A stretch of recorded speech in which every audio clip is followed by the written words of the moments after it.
महाराष्ट्रातील number 1 TV channel आवाज TV, आवाज आपल्या सर्वांचा।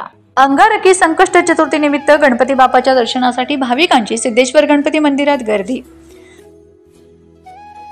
अंगारकी संकष्ट चतुर्थी निमित्त आज धुळे शहरातील अतिप्राचीन श्री सिद्धेश्वर गणपती मंदिरात सकाळपासूनच गणपती बाप्पाच्या दर्शनासाठी भाविकांची मोठ्या प्रमाणात गर्दी बघावयास मिळत आहे।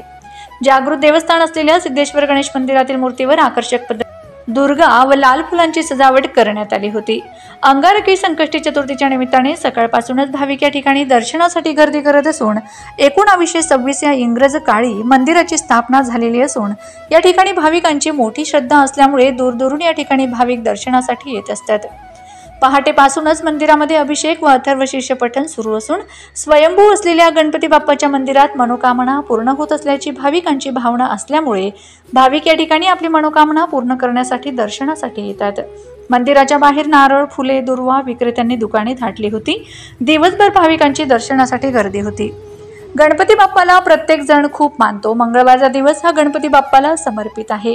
या दिवशी बाप्पाला प्रसन्न करण्यासाठी उपवास ठेवतात आणि याच मंगळवारच्या दिवशी जेव्हा चतुर्थी येते तेव्हा तिचं महत्त्व अधिक वाढतं। गणेश व्रतांमध्ये संकष्ट चतुर्थीचं व्रत सर्वश्रेष्ठ मानलं जातं। संकष्ट चतुर्थी हे व्रत कोणीही करू शकतं। या दिवशी व्रताचं पालन केल्याने बाप्पा लवकरच शुभ फळ देतो, अशी माहिती मंदिराच्या विश्वस्तांनी दिली आहे। सिद्धेश्वर गणपती मंदिर जे आहे ते पुरातन आहे, त्याचं काय महत्व आहे आणि या चतुर्थीचं काय महत्व असतं? श्री गणेशाय नमः। मी पंडित दुर्गादत्त मनोहर शर्मा, सिद्धेश्वर गणपती संस्थानच्या वतीने आज मंगळची चतुर्थी आहे। आजच्या दिवशी व्रत, वैकल्य, उपवास याचा आरंभ होत असतो। जुनी पिढी कमी होत असते, नवीन पिढी येत असते आणि गणपतीची भक्ती ही महाराष्ट्र नव्हे संपूर्ण विश्वमध्ये गणेश भक्त असतात आणि त्यांना अपेक्षा असते की आपण चतुर्थीचे उपवास व्रत करावे। तर आजपासून मंगळिक चतुर्थीपासून व्रतांचा आरंभ होत असतो आणि ज्या लोकांना वयोवृद्धत्व येत असतो त्यांच्याकडनं उपवास होत नाही, ते आजच्याच दिवशी या व्रताची सांगता करू शकतात। म्हणून आजच्या दिवसाला महत्त्व अधिक आहे। मंगळवारी आलेली म्हणून सगळ्यांचं मंगळ होत असतो।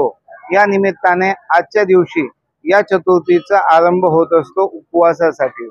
तरी सर्व भाविक आजच्या दिवशी गणेश उत्सव बनवतात आणि व्रताचा आरंभ करतात। गणपती मंदिर ट्रस्ट तर्फे मी समस्त धुळेकरांना गणेश चतुर्थीच्या लाख लाख शुभेच्छा देतो।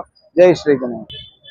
1926 मध्ये गणपती बाप्पांची स्थापना माझे पंजोबा पंडित मन्नालालजी बलदेवजी शर्मा यांनी केली। हे राजस्थानहून आले होते आणि यांना गणपतीचा साक्षात्कार झाला की मला इथून काढा। तेव्हा ही जागा कलेक्टरच्या अंडर होती।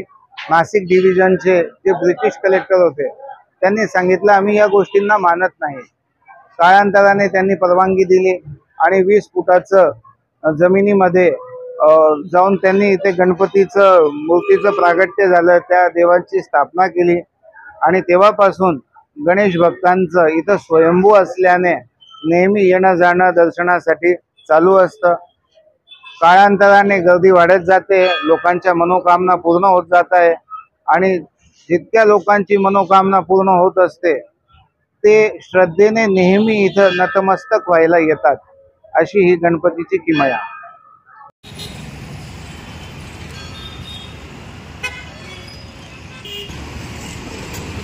रोजच्या ताज्या घडामोडींसाठी आवाज टीव्हीला सबस्क्राईब करा आणि बेल आयकॉन प्रेस करा।